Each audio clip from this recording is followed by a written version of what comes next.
कम से कम आपने हमसे उम्मीद तो रखी है। आप जरा भारत को देखना तो शुरू करो। बहुत सामर्थ है, बहुत सामर्थ है। आप ही ने कहा था 1 रुपया देते हैं 15 पैसा पहुंचता है। हमने तो नहीं कहा था, आपके ही प्रधानमंत्री ने कहा था। प्रधानमंत्री मोदी जी के नेतृत्व में जो निर्णायक फैसले हुए हैं, जो दूरदर्शी नेतृत्व उन्होंने प्रदान किया है, वो आधुनिक भारत के लिए एक बहुत बड़ा परिवर्तन हमने उसके कारण देखा है। और हम ये कह सकते हैं कि the transformation has been with pride. Pride के साथ ये ट्रांसफॉर्मेशन हुआ है। और जब हम प्राइड बोलते हैं तो प्राइड में P for progress with a purpose. जब हम आर बोलते हैं तो रिफॉर्म्स विदाउट रिट्रीट। जब हम आई बोलते हैं तो innovation at a large scale. जब हम डी बोलते हैं तो डेवलपमेंट ऑफ ऑल। एंड जब हम ई बोलते हैं तो एम्पावरमेंट ऑफ एवरीवन।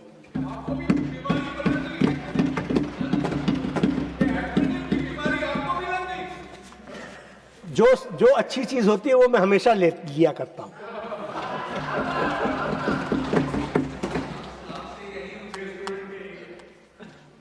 कम से कम आपने हमसे उम्मीद तो रखी है।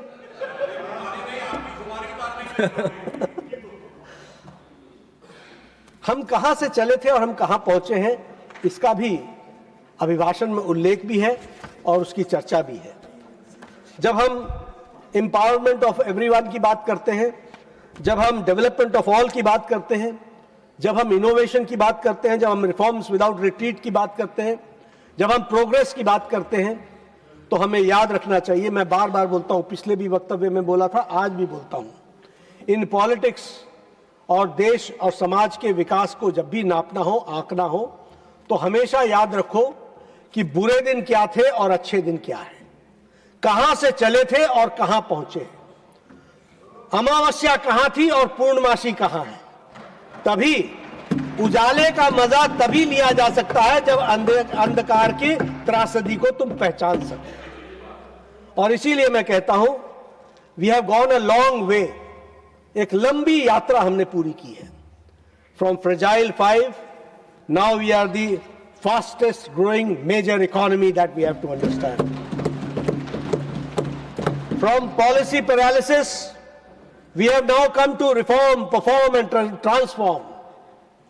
From scam ridden country, देश जो स्कैम रिडन था, वहां से हम निकल करके ट्रांसपेरेंसी रेवोल्यूशन में आ चुके हैं।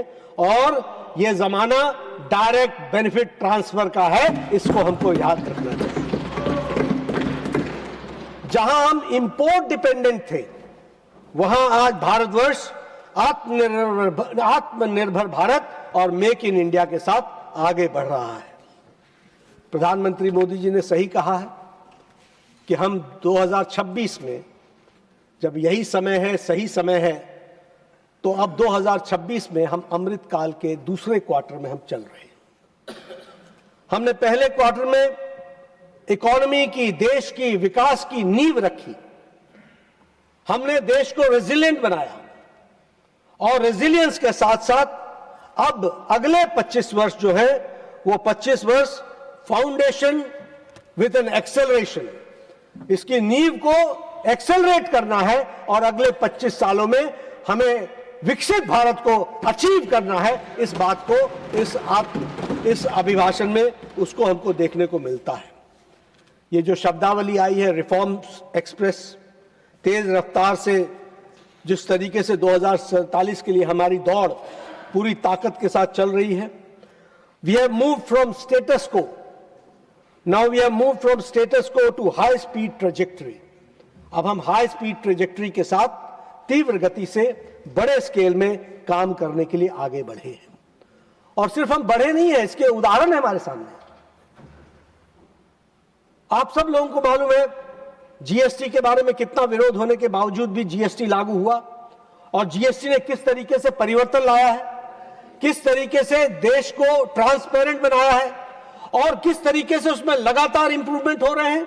और सबसे बड़ी बात यह है कि पिछले साल 2025 में जब अमृत काल का प्रथम क्वार्टर कंप्लीट हो रहा था, तो उस समय नेक्स्ट जनरेशन जीएसटी भी लागू हो गया, जीएसटी 2.0, जिसने सिंप्लीफाई कर दिया जीएसटी को 2 टियर में कर दिया, एक 18% और दूसरा 5%, दो उसमें टियर में, दो स्लैब्स में उसको कन्वर्ट किया।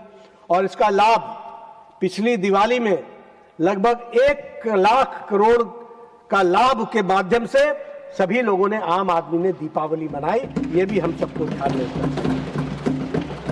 चाहे जीवन रक्षक दवाएं हो, चाहे मकान बनाने के लिए सीमेंट हो, चाहे सरिया हो, चाहे ऑटोमोबाइल हो, चाहे स्कूटर्स हो, चाहे और कुछ हो, हर चीज में, ट्रैक्टर हो किसानों के लिए, अप्लायंसेस हो, हर क्षेत्र में लोगों को दामों में रियायत मिली और 1 लाख करोड़ रुपए के उपहार आदरणीय प्रधानमंत्री मोदी जी की तरफ से दीपावली में हम सबको देखने को मिला है। उसी तरीके से रिफॉर्म्स एक्सप्रेस ने जो हमारा एक स्ट्रक्चरल फियर था, जो हमारा डर था, उस डर को भी इस रिफॉर्म्स ने हटाने का प्रयास किया है। और जन विश्वास एक्ट 2023 ने लगभग 300 से ज्यादा प्रावधानों को अपराध मुक्त किया है और उसको हम लोगों ने क्रिमिनलाइजेशन से बाहर निकाला है। इसको भी हमको ध्यान में रखना चाहिए। अभी हमारे भूपेंद्र यादव जी यहां बैठे थे, मनसुख भाई बैठे हैं, आपको मैं बधाई देना चाहता हूं। आपने लेबर कोड में जिस तरीके से मोदी जी के नेतृत्व में बारंबार इस बात को कहा जा रहा था कि लेबर्स को हमें रियायत देनी चाहिए, उनको राहत देनी चाहिए, आपने लेबर कोड जो दर्जनों में थी, उस सारे लेबर लॉज को आपने 4 कोड में परिवर्तित किया और एक तरीके से नया जनरेशन का लेबर कोड खड़ा किया। इसके लिए मैं बहुत बहुत आपको बधाई देना चाहता हूं। उसी तरीके से न्यू इनकम टैक्स एक्ट 2025 में 12 लाख रुपए तक की इनकम टैक्स से जो छूट दी गई थी, वह भी एक क्रांतिकारी कदम अपने आप में आम आदमी को पहुंचाने के लिए किया गया, वो भी हम सबके सामने है। मैं सभापति जी आपके सामने बताना चाहता हूं इस हाउस को कि रिफॉर्म्स हमारा साधन है, साध्य नहीं है, वो लक्ष्य नहीं है। It's not a destination, it is a continuous process. ये सदा चलता रहेगा। और इसीलिए रिफॉर्म्स एक्सप्रेस में अगर हम कहें तो हर तरीके से हमने कोशिश की है। जी राम जी, विकसित भारत, जी राम जी उसी का उदाहरण है। मैं आपके वक्तव्य कोट कर सकता हूं मनरेगा के बारे में। ये करप्शन का अड्डा है, ये भ्रष्टाचार है, ये ट्रांसपेरेंट नहीं है। ये कांग्रेस के नेताओं ने मनरेगा के बारे में स्पीचेस दी हैं, उनके वक्तव्य हैं। आप कहिएगा तो मैं ऑथेंटिकेट करके आपको वो सारे स्टेटमेंट्स आपको दिखा दूंगा। लेकिन उसका मॉडिफिकेशन हुआ और विकसित भारत जी राम जी बनकर के आया। 100 दिन के बदले 125 दिन की गारंटी और इसके साथ साथ लीकेज प्रूफ, करप्शन फ्री। और फिर भी मैं बोलता हूं कि हमेशा विकास की गुंजाइश है, हमेशा रिफॉर्म्स की गुंजाइश है। आगे भी जो रिफॉर्म्स करने की आवश्यकता होगी वो करेंगे। किसके लिए करेंगे? क्योंकि शिफ्ट हम कर रहे हैं from survival based employment to growth oriented empowerment, और उसके लिए हम इस काम को आगे बढ़ाने का काम कर रहे हैं। शांति बिल की बात करें अगर हम, तो वह भी क्लीन एनर्जी, अभी उस पर तो दुनिया बहस ही कर रही थी, लेकिन हमारे यहां अगली शताब्दी के लिए, पावर सॉवरेंटी के लिए सुनिश्चित करने के लिए नए ऐतिहासिक कदम उठाए हैं। उसके लिए भी मैं विशेष करके बधाई देना चाहता हूं प्रधानमंत्री मोदी जी को, जिन्होंने इसको आगे बढ़ाया। उसी तरीके से शांति अधिनियम में ये मात्र सुधार नहीं है, 2047 तक हम 100 गीगावाट एनर्जी न्यूक्लियर पावर बना हुआ देश बनेंगे, इस बात के लिए हम सुनिश्चित करके हम आगे बढ़ रहे हैं। और जिसका जिक्र अभी पीयूष गोयल जी ने अपने वक्तव्य में भी किया, और उन्होंने अपने वक्तव्य में कहा कि न्यूक्लियर एनर्जीज की हमको जरूरत पड़ेगी और उसको हम उपयोग करते हुए हम आगे बढ़ेंगे।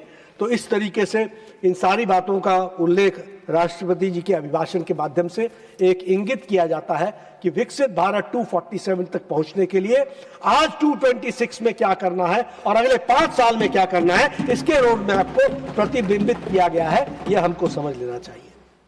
अभी मैं इस सप्ताह को, तो पिछले सप्ताह को मानूं तो एक तरीके से आर्थिक जगत में क्रांति पे क्रांति आती चली गई है।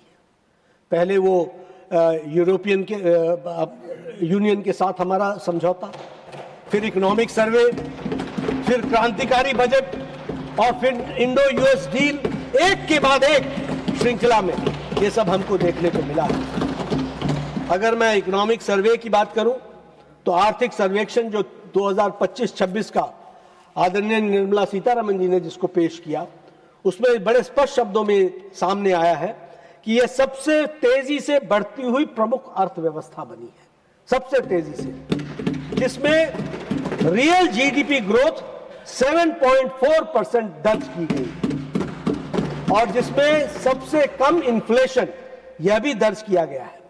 अप्रैल से दिसंबर 2025 के दौरान औसत हेडलाइन इन्फ्लेशन वाज 1.7% ओनली। यह भी हमको ध्यान में रखना चाहिए। जब हम राष्ट्रपति अभिभाषण की चर्चा करते हैं तो हम इधर उधर के कुछ उदाहरण लेकर के चर्चा करें, वो ठीक नहीं है। जब हम राष्ट्रपति अभिभाषण की चर्चा करें तो हमें फैक्ट्स के साथ क्या देश कहां जा रहा है, किन पैरामीटर्स पर जा रहा है, इस पर हमको चर्चा करनी चाहिए। और इसीलिए मैं कहना चाहूंगा, वर्ल्ड इकोनॉमिक फोरम के चीफ ने क्या कहा है, India can add 20% to the global growth this year. Bharat global growth में 20% का कंट्रीब्यूशन करेगा। ये हम नहीं कह रहे हैं, अपने से मैं अपनी पीठ नहीं थपथपा रहा हूं। हमारे नेताजी को World Economic Forum, Modi ji को वर्ल्ड इकोनॉमिक फोरम का चीफ कह रहे हैं कि India can add 20% to the global growth this year. World Bank का प्रेसिडेंट क्या कह रहा है? वर्ल्ड बैंक का प्रेसिडेंट कह रहा है India has demonstrated that it can show exceptional growth. Exceptional growth ये भी हम नहीं कह रहे हैं। अभी हमारा इंडिया यूरोपियन यूनियन के साथ ट्रेड एग्रीमेंट हुआ। ये ट्रेड एग्रीमेंट सिर्फ कोई दो देशों का ट्रेड एग्रीमेंट ही नहीं है, ये तिरुपुर के हमारे कारीगरों के लिए नई जान फूंकने वाला ट्रेड एग्रीमेंट है। इसको हमको समझ लेना चाहिए। ये कानपुर में जो चमड़ा के कारीगर काम कर रहे हैं उनके नए दरवाजे खोलने वाला एग्रीमेंट है। ये बेंगलोर में जो हमारे आईटी टेक के जो दिग्गज हैं उनको 27 देशों में विश्व का दरवाजा खोलने का रास्ता है। ये हमको समझना चाहिए ये इकोनॉमिक फोरम क्या है, और इसीलिए इसको मदर ऑफ ऑल डील्स कहा गया। और ये हमारे द्वारा नहीं कहा गया, ये यूरोपियन यूनियन के द्वारा कहा गया that it is mother of all deals. ये हमारे युवाओं को, लाखों लोगों को रोजगार देने की संभावनाओं को आगे बढ़ाता है। इसको भी हमको समझना चाहिए। हम रोजगार रोजगार रोजगार करते रहते हैं। जब हम रोजगार लेकर के आते हैं तो बोलते हैं होता क्या है, होता क्या है, होता क्या है। हमें समझना चाहिए कि किस तरीके से मोदी जी के नेतृत्व में देश विकसित भारत की ओर आगे बढ़ रहा है। India Oman comprehensive economic partnership agreement हुआ। यह एग्रीमेंट जो है यह एक तरीके से हमें मध्य पूर्व में रणनीतिक ऊर्जा और व्यापार का एक कॉरिडोर के रूप में यह हासिल कर लिया गया है, और लिंक वेस्ट नीति को हमने और मजबूत की है। इसको भी हमको समझ लेना चाहिए। उसी तरीके से इंडिया न्यूजीलैंड और फ्री ट्रेड एग्रीमेंट हुआ। यह फ्री ट्रेड एग्रीमेंट जो लोगों को व्यापार में, यह हमारे किसानों के लिए लाभकारी है, यह हमारे उद्यमियों के लिए एक नई दिशा देगा, यह हमारे छात्रों के न्यू एवेन्यूज खोलेगा, यह हमारी महिलाओं के लिए डेवलपमेंट के स्कोप देगा और एम्पावरमेंट करेगा, और यह हमारे इनोवेटर्स के लिए नई संभावनाओं को तलाशेगा। उसी तरीके से जो इंडिया और यूनाइटेड किंगडम का फ्री ट्रेड एग्रीमेंट हुआ है, वो भारत के आईटी सेवाओं को और सॉफ्टवेयर एक्सपोर्ट को लाभ पहुंचाएगा और उसको लाभ मिलेगा। डिजिटल विशेषज्ञता पर जोर देगा। उसी तरीके से हमारे प्रोफेशनल जो कंपनियां हैं, प्रोफेशनल्स को वह निश्चित रूप से वह वेस्ट में अपनी जगह देगा। इसको भी हमको ध्यान में रखना चाहिए और इससे बहुत बड़ा फायदा मिलने वाला है। जयराम जी, एक नया फिर से मैं इम्पैक्ट लेकर के आया हूं, नया इम्पैक्ट लेके आया हूं। I for inclusion, M for medical security, P for prosperity of farmers, A for advancement of women, C for connectivity revolution, and T for transformation of economy in the manufacturing sector.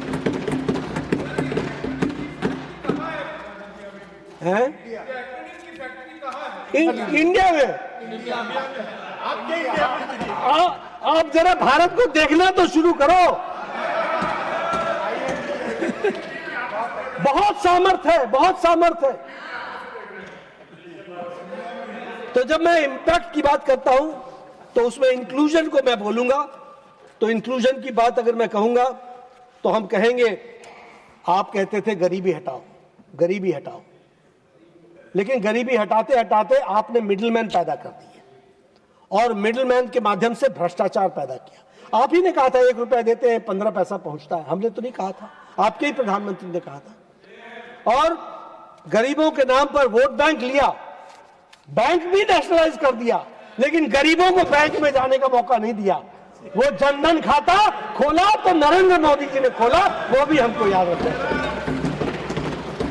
आपने vote bank के रूप में उनको इस्तेमाल किया, न घर दिया, न पानी पीने की व्यवस्था की, न उनको चूल्हा में व्यवस्था की कि कोई ईंधन आ सके, और न ही शौचालय दिया।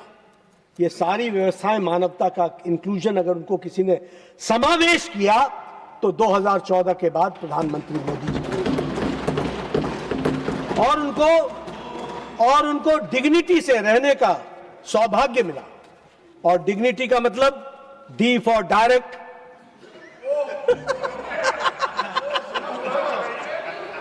अब भैया मैं इंक्लूजन कर रहा हूं,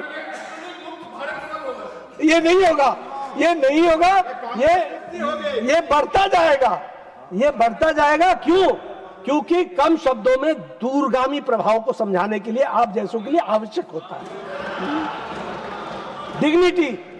D for direct, I for immediate, G for genuine, N for no middleman, I for inclusive, T for transparent and Y for yours. आपके लिए डिग्निटी के साथ उसको हमने पहुंचाने का प्रयास किया। और 25 करोड़ लोग आज गरीबी की रेखा से ऊपर आ गए हैं और वो गरीबी की रेखा से निकल आए।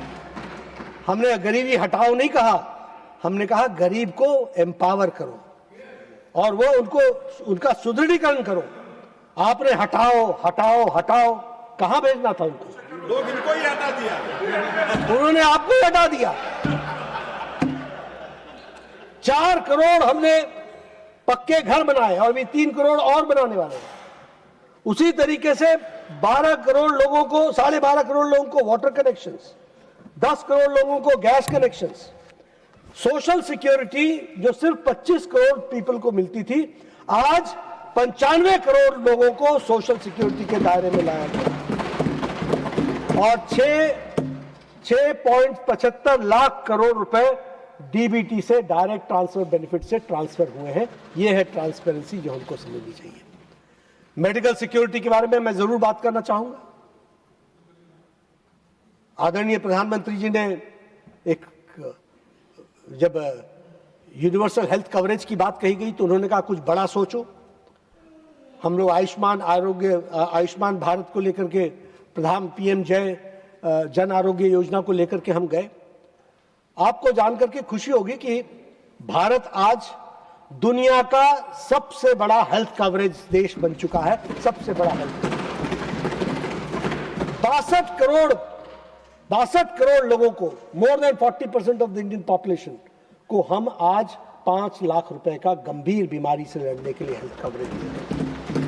और जहां गरीब आदमी हॉस्पिटल के नाम से घबराता था, आज आयुष्मान कार्ड को लेकर के सीधे जाता है और सरकारी अस्पताल में अपना इलाज कराता है और नया जीवन जीता है। आप सबने भी देखा होगा, मैं यहां पर इसकी बार बार चर्चा इसलिए करना चाहता हूं क्योंकि पुराने दिन आपको याद दिलाना चाहूंगा, मैं अंधेरे के दिन याद दिलाना चाहूंगा। आप भी, हम भी, सब प्रधानमंत्री राहत कोष की तरफ, मुख्यमंत्री राहत कोष की तरफ एप्लीकेशन लिखा करते थे, इनका बाईपास करा दो, इनको 1.5 लाख रुपए दिला दो, ये गरीब आदमी है, ये उधार में मर जाएगा, इसका कैंसर में इलाज करा दो, इसको 2 लाख रुपए दिला दो, इसको कीमोथेरेपी करा दो, ये नहीं गरीब आदमी, ये इसके जीवन समाप्त हो जाएगी। और बुजुर्ग गांव में क्या बोलता था, अरे मैंने तो अपना जीवन देख लिया है, अब छोड़ो, बच्चों की पढ़ाई करवाओ, मकान मत बेचो, घर मत बेचो, आप बच्चों को आगे बढ़ाओ, मैंने तो अपनी जिंदगी जी ली है, मैं ऐसे ही जी लूंगा, इस तरीके का जीवन व्यतीत करते थे। लेकिन आज प्रधानमंत्री जन आरोग्य योजना और प्रधानमंत्री वय वंदन योजना के तहत आज बुजुर्ग भी 75 साल का आयुष्मान कार्ड लेकर के खड़ा रहता है और बोलता है मेरे बारे में मोदी जी ने चिंता कर ली है, तुम घर को आगे बढ़ाओ, कोई फर्क नहीं पड़ेगा। आज 11 करोड़ से ज्यादा लोगों का मुफ्त इलाज हो चुका है और लगभग 73 करोड़ आभा आईडी कार्ड्स भी बन चुके हैं। और सबसे बड़ी बात मैं आपके साथ शेयर करना चाहूंगा कि आउट ऑफ पॉकेट एक्सपेंडिचर पिछले 10 साल में जो 64.2% था वो घट करके 39.4% आ गया है। यानी पॉकेट से खर्च होने वाला एक्सपेंडिचर जो 62% था, 64% था, वो आज 39% पर आकर के खड़ा हुआ है। आज लैंसेट की रिपोर्ट बताती है कि कैंसर से आम आदमी का इलाज, कैंसर डिटेक्ट होने के 30 दिन के अंदर उसका इलाज शुरू हो जाता है और 90% लोगों का शुरू हो जाता है, ये लैंसेट की रिपोर्ट बताती है। तो यह मेडिकल सिक्योरिटी आम आदमी को देने का काम किया है। जहां तक प्रॉस्पेरिटी ऑफ फार्मर्स का सवाल है, 1.25 लाख करोड़ एग्रीकल्चर इंफ्रास्ट्रक्चर पे खर्च हुआ। कोरोना के तुरंत बाद एग्रीकल्चर इंफ्रास्ट्रक्चर पे खर्च हुआ। उस समय आप कहते थे डोल्स बांट दो, डोल्स बांट दो, डोल्स बांट दो।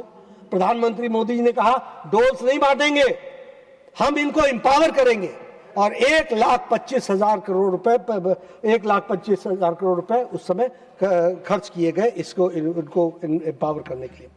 डायरेक्ट ट्रांसफर्स में फार्मर्स को लगभग 4 लाख करोड़ रुपए प्रधानमंत्री किसान सम्मान निधि में दिया गया है। फूड प्रोसेसिंग कैपेसिटी हमारी अब 20 गुना बढ़ गई है। फार्मर प्रोड्यूसर्स ऑर्गेनाइजेशंस लगभग 10,000 एक्टिवेट हो गए हैं और हम फिश में सेकेंड लार्जेस्ट प्रोड्यूसर बन गए हैं, ये भी हमको ध्यान में रखना चाहिए। और मिल्क में आज ही हमारे राजेश रंजन जी ने, हमारे ललन सिंह जी ने, उन्होंने बताया कि मिल्क में हम नंबर 1 प्रोड्यूसर वर्ल्ड में हो गए हैं, ये भी हमको ध्यान में रखना चाहिए।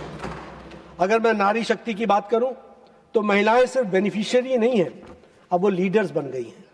10 करोड़ वुमेन अब सेल्फ हेल्प ग्रुप से जुड़ी हुई हैं।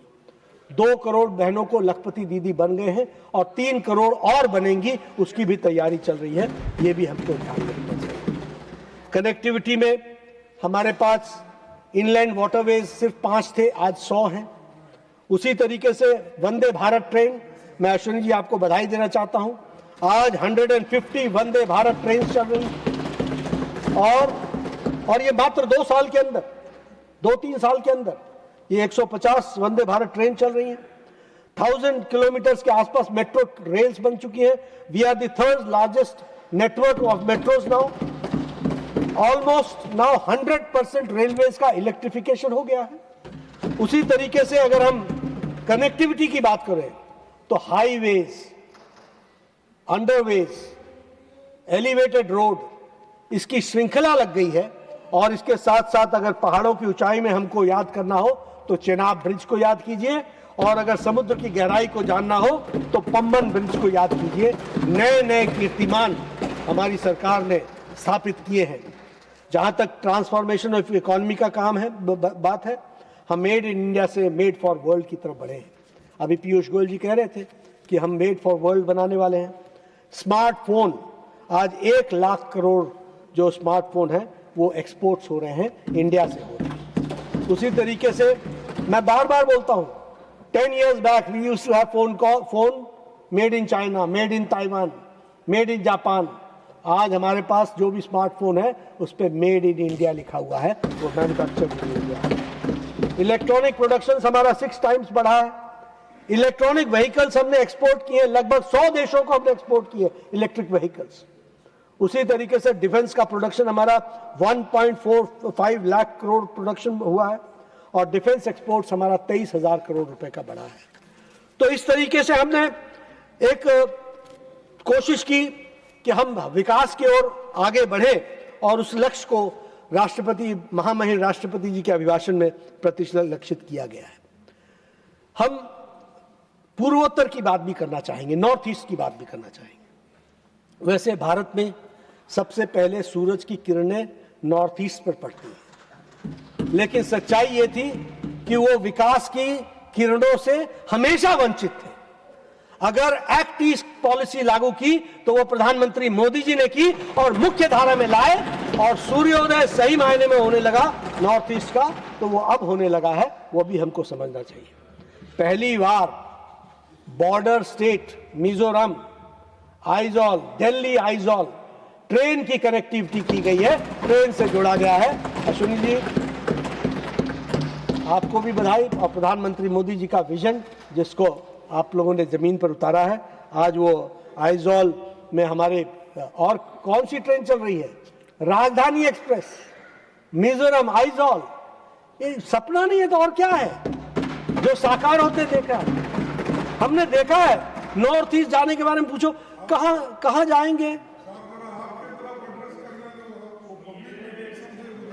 आपको भी कर रहे sir. When you are talking, I will be looking at you only. Because he is talking, I am looking at that side. सभापति जी, आई स्टैंड करेक्टेड, उन्होंने जो कहा है मैं उसको फॉलो भी करूंगा। लेकिन मैं आपको बताना चाहता हूं, हम जब नॉर्थ ईस्ट की बात पूछते थे तो पूछते थे एयरपोर्ट कहां है, रेलवे स्टेशन तो है नहीं, कहां उतरेंगे, कहां जाएंगे। आज आप देखिए, चाहे ईटानगर हो, चाहे अगरतला हो, चाहे बाकी सब जगह हो, सभी जगह वेल कनेक्टेड आज नॉर्थ ईस्ट है। और 11 वर्षों में रेलवे के कनेक्टिविटी के लिए 80,000 करोड़ रुपए नॉर्थ ईस्ट में खर्च किए। 11 वर्षों में 7,200 किलोमीटर नेशनल हाईवे बना है नॉर्थ ईस्ट में, सिर्फ ओनली नॉर्थ ईस्ट। असम में विश्व का इलेक्ट्रिकल उत्पादों का लाइफलाइन वो भी बन जाएगा, उसकी भी तैयारी हो रही है। अगर मैं स्वास्थ्य सुविधाओं की बात करूं तो ईटानगर में स्टेट कैंसर इंस्टीट्यूट खोला गया है, और उसी तरीके से all India institute of medical sciences Guwahati खोला गया है, ताकि हमारे नॉर्थ ईस्ट के लोग वहां अपना इलाज और उपचार करा सकें। अभी मैं सिक्योरिटी की बातचीत करना चाहता हूं।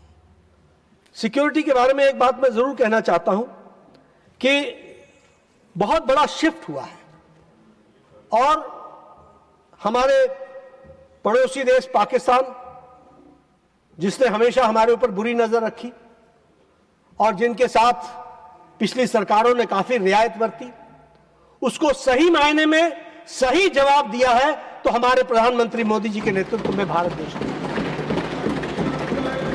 और अगर तुमने उरी किया तो सर्जिकल स्ट्राइक हुआ, अगर तुमने पुलवामा किया तो बालाकोट एयर स्ट्राइक हुआ है।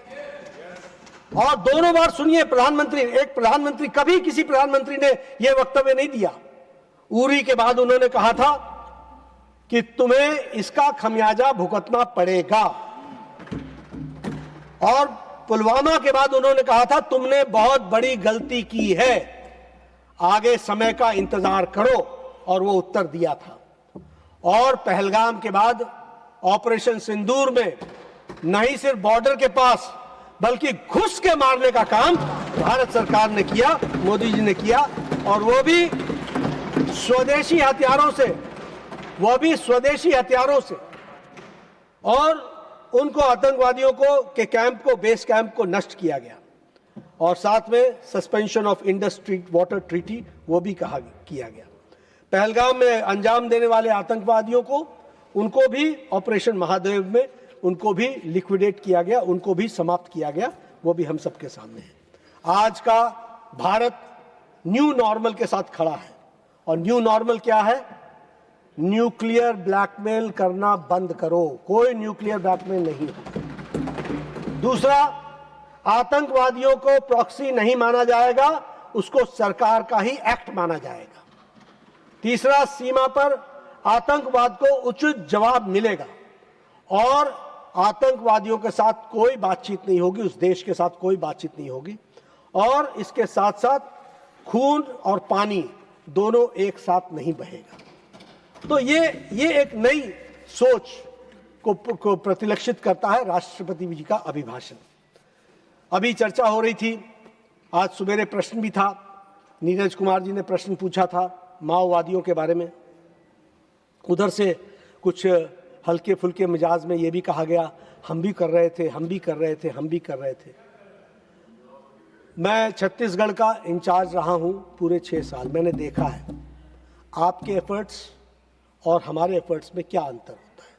उस एफर्ट्स को हमको समझना चाहिए।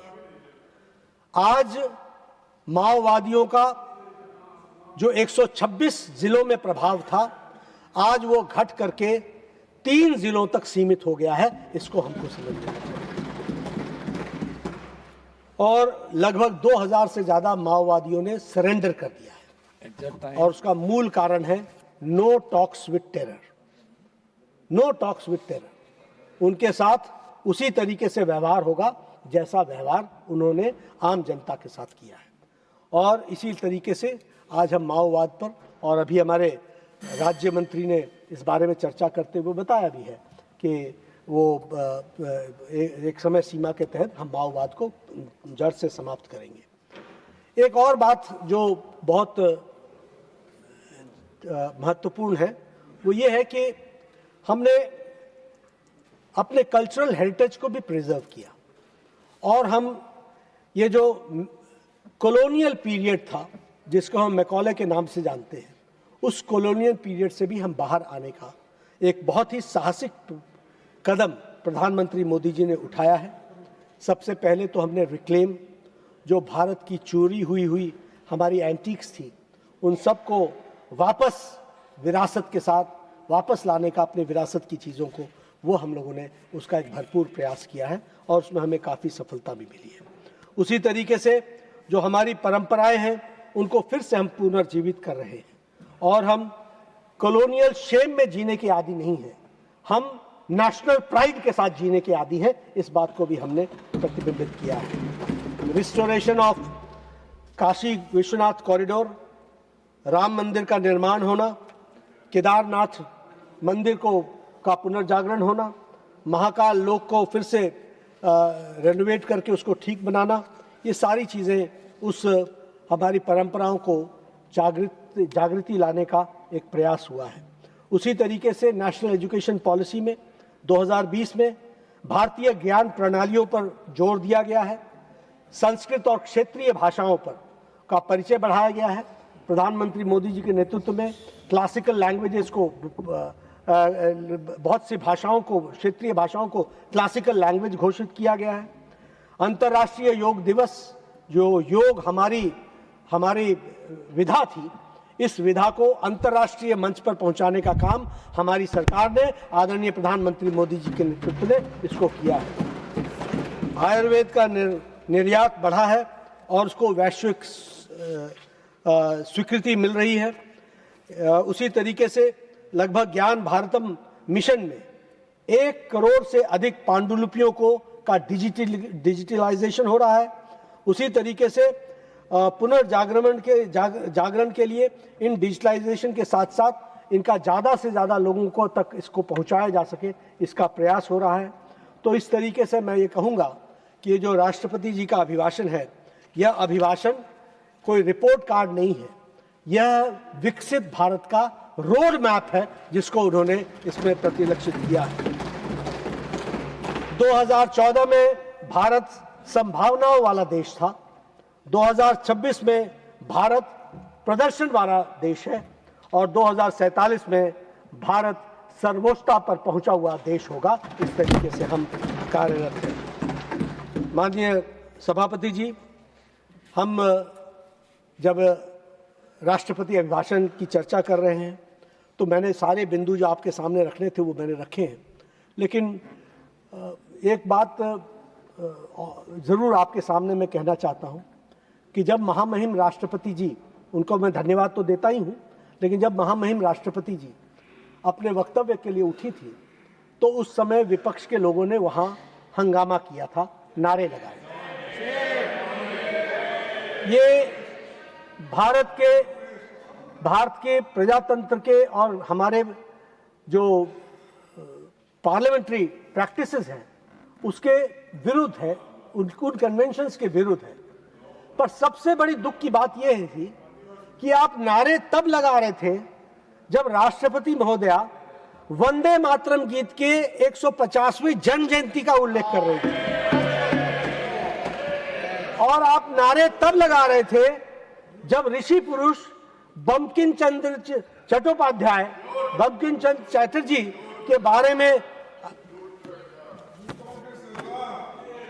ये मैं स्पीच लाया हूं। ये स्पीच का पहला पैराग्राफ वो पढ़ रहे थे। नासिर अब सुन लो, नासिर अब सुन लो, नासिर सुन लो। This period first paragraph third line, आप हल्ला कर रहे थे उस समय, आप हल्ला कर रहे थे। This period has brought many inspirations with it. At present, India is celebrating 150th year of Vande Mataram.